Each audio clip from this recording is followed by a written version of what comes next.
What's up mga kababsyo? Gagala na naman tayo sa tinatawag nilang Fenghe Park dito sa China. But before that, follow and share Babsyo. Sabi daw nila, ang Fenghe Park na ito ay may mahabang tulay papunta doon sa kabilang bayan. At eto naman yung first station na tulay. Sa ilalim nito ay tinatawag nilang National Road.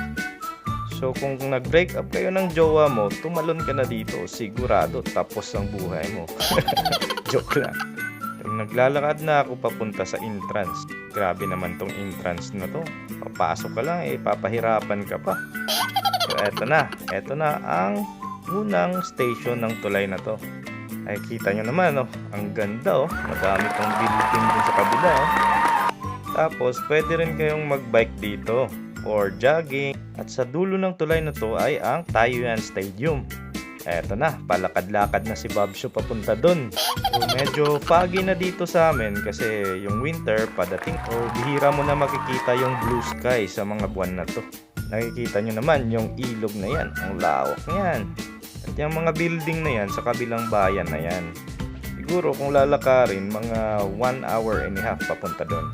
Tapos eto naman yung floating boat nila. Kasi noon merong mga floating boat dito or floating restaurants. Mostly ng mga Chinese dito pumupunta pagkatapos ng lunch break or pagkatapos ng dinner sa gabi. Nagwo-walking. Iba naman nagja-jogging. Pag may jowa ka, dito ka date. Before malapit yung apartment ko dito. So after dinner, nagja-jogging ako dito. Talagang healthy habit talaga yung maiisip mo dito. Yan naman, pwede kang mag-boating for 50 yuan in 5 minutes.